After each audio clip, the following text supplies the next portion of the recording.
Então, bom dia, Paulo Katz, escritor. Tu escreveu o livro O Nostradamus, do Terceiro Milênio, né? As Profecias de Michel. Eu li o teu livro e eu tô intrigada com em que se baseiam as centúrias. Ele fez essas profecias com premonições? Como é que foi isso que ele resolveu escrever essas profecias todas? Bom dia, tudo bom? Bom dia. Na realidade, assim, Michel de Nostradamus, né, viveu na época da Idade Média, né? Século XVI. Século XVI, isso, ao redor de 1550, digamos assim, na época da Santa Inquisição. E ele era um médico humanitário francês, enfim, era astrólogo, né?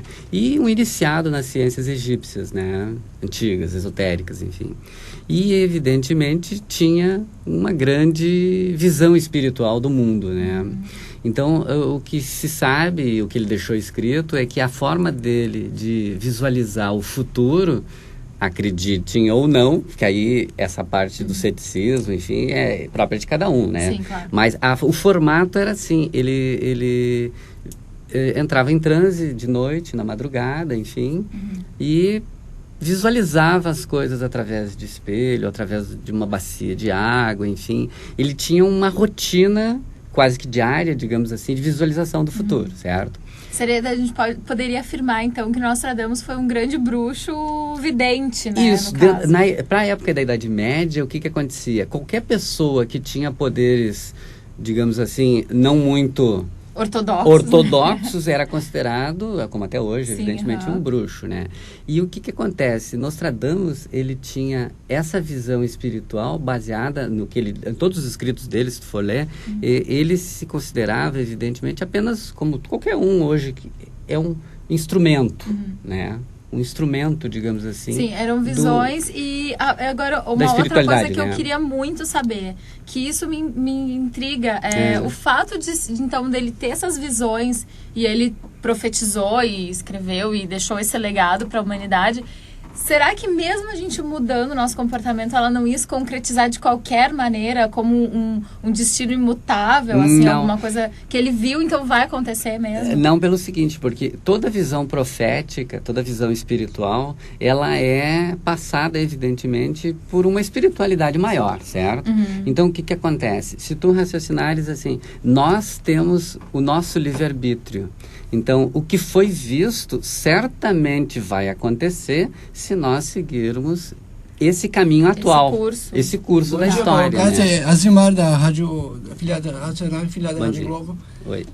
Você falou aí sobre conscientização do povo, mas o problema é que, por exemplo, assim, quem manda no povo são os governantes, são as religiões, são as instituições, são o próprio governo. E os governos hoje eles não estão dando bola para as previsões de Nostradamus. Quer dizer, então, na verdade, é uma previsão que ela está acontecendo e vai continuar acontecendo, mesmo que os governos, tem alguns que dê, digamos, ouvidos às profecias, elas vão continuar ocorrendo mesmo. Quer dizer, tanto valeu como não valeu as profecias. Não, mas eu te diria assim, na realidade o que vale para nós hoje, quem estuda os escritos proféticos, enfim, é demonstrar, digamos assim, para a humanidade, enfim, para as pessoas, que existe uma determinada coerência.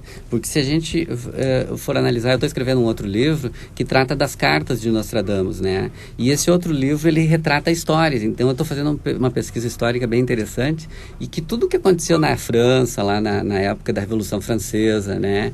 E todos os eventos posteriores, eles estavam descritos por Nostradamus. Isso lá em 1550, né? Então, a Revolução Francesa foi em 1789, né? Então, quer dizer, tudo o que aconteceu no passado já aconteceu, certo? Então, por que o futuro não acontecerá, né? Essa, digamos assim, é uma das perguntas que eu faço no livro. E o futuro só não vai acontecer, evidentemente, se a gente seguir um outro caminho, né? Então, os governantes, aí tu entrou com uma pergunta extremamente interessante, porque hoje a gente vê tanto nos Estados Unidos como no Oriente Médio, que são os focos principais de problema no mundo, né?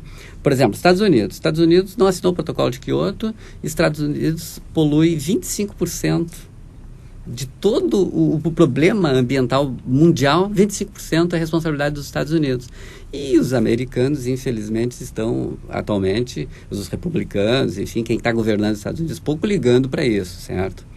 Da mesma forma lá no Oriente Médio, eles sabem de toda a conjuntura de guerras, o que pode trazer para o Oriente Médio, e eles pouco continuam ligando, ou seja, sunitas e xiitas, enfim, brigando constantemente. Então, evidentemente que só vai haver uma conscientização dos governantes por uma atuação da sociedade, Paulo, né?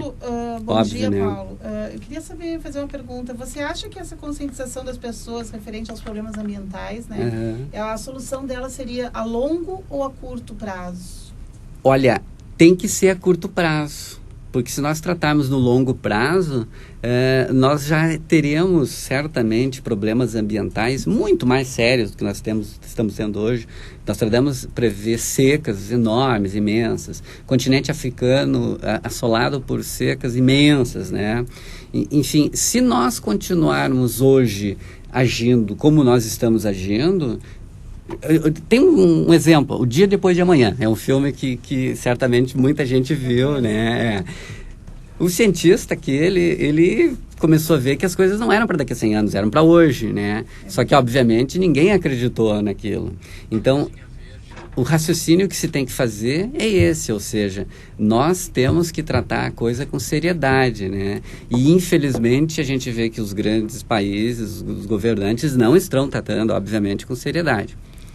Mas o caminho é o homem que escolhe, né? E, obviamente, uma conjuntura mais forte, climática, como uma seca, por exemplo, ou como uma grande catástrofe do mar, que os avisos também são iminentes, ou seja, as ressacas e a própria agitação do mar, ela está já há um ano, pelo menos, né? Pode ser até que as pessoas não estejam notando, mas o mar ele já está muito mais alto, muito mais agitado, com muito mais problema.